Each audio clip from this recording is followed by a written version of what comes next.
Right. You are welcome back to the channel. This is Flavia, and if you are watching for the first time, I will encourage you to subscribe to the channel.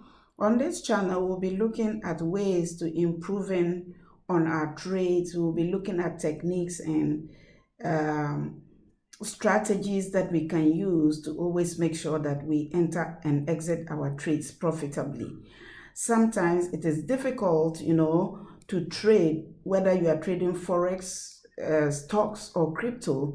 It becomes very, very difficult when we are unable to handle our losses. We get discouraged and we get downhearted, and then we may abandon our trading career altogether.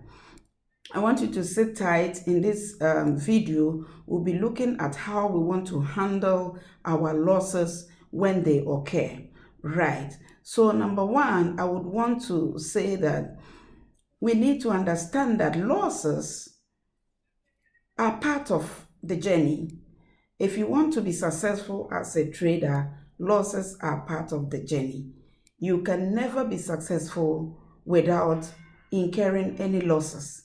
So let's not be afraid of losses. When they come, let us, embrace the losses, but let us know how to handle them in such a way that we don't often lose. We shouldn't be trading every day and be losing. No. Right. We need to do our homework well and then understand what strategy we are using. We need to understand, excuse me, what time frame we should be using. We need to understand, certain market sentiments and conditions that come around, and then make, some of our predictions go in a way that we did not anticipate. So number one, I want us to first look at losing as part of the journey. Losing is part of the trading life, right? And people give up too soon because you've entered into a trade hoping you would make profits, and eventually it turned out to be a loss. What do we do when we encounter these losses? Right. And as I've mentioned before, we should know that it is part of the trading journey. And number two, I want us to understand one thing. Why do we lose in the first place? Let's think about why we lose. Why do we lose? We lose because we are in a trade, and the trade has not gone our way. Now let's go back a little bit to looking at why didn't it go our way, right? And I have always said that there's no indicator that is foolproof. I have spoken about the fact that price action also is good when we look at technical analysis and we try to read our candles and to understand how they play in our trades. Right. So if you want to dig down to understanding why you lost, that will be a very, very, important thing to do as a trader. Okay, we just don't enter into the market, you trade and then you lose, and then you call it quits and you pack your things and leave. No, do not end your career in trading just because you lost in a trade or you lost severally. So we should dig down back to understand, why did we lose?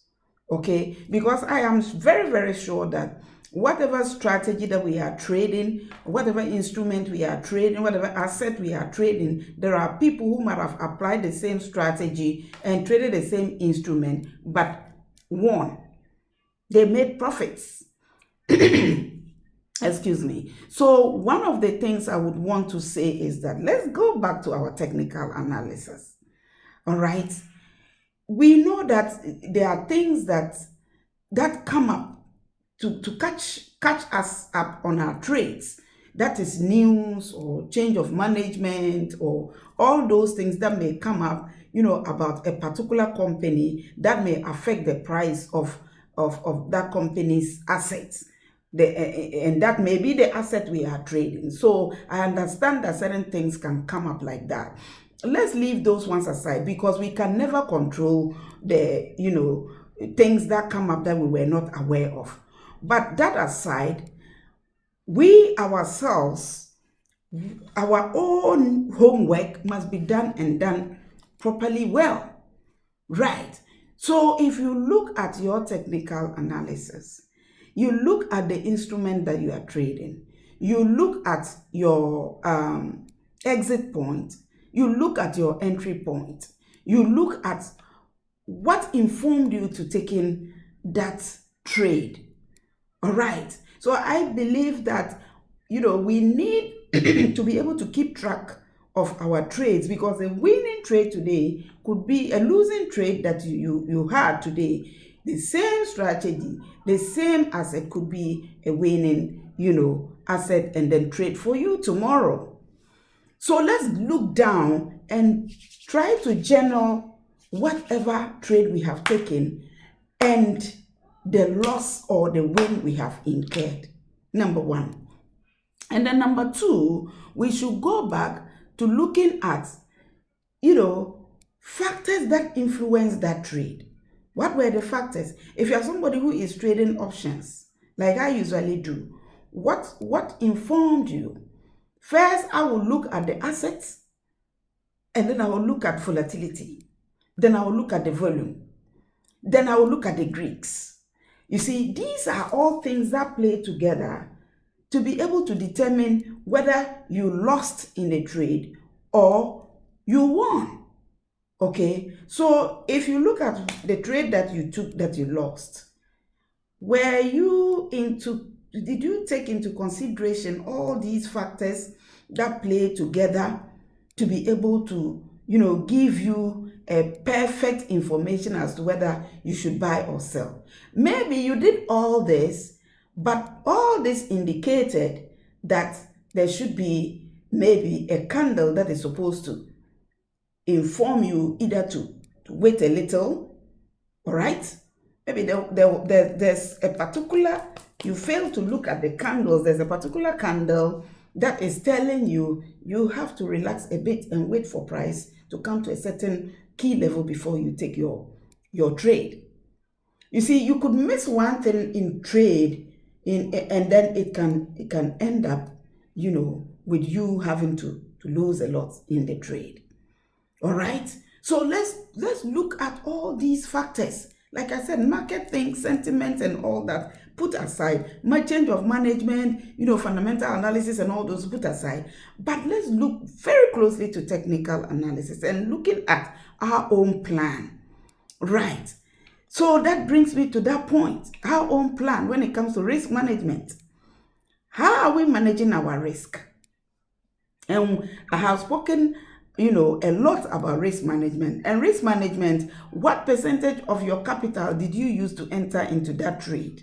And like I have always said, if you are let's take an example as, let's say you have a trading account and your capital is $1,000. Now, what percentage of the $1,000 did you enter into the trade with? And as I have always used my own examples to say, if you entered into that trade using a 5% or a 10%, that would have been like $100. That is number one. This is how we need to handle certain things that come that we may not be able to control. Okay? Yeah, so you entered into your trade with 10%. I used to enter with 5%, but let's just be on a higher side that you've entered into your trade with 10%, which is $100. Right. With the $100, your analysis and everything we take, into consideration, it did not go well. Fine. What happened? Did you put into your risk management? Did you put in your stop loss? Did you, try to set it up in your trade in such a way that if it didn't go well, you can be stopped? So let's look at risk management and then try to put our stop loss, use small amounts in our trades, and then we'll be fine. We'll be able to cut down on our losses. Right. I will encourage you, if you find anything in this video that you like, please give it a like and don't forget to subscribe. Bye.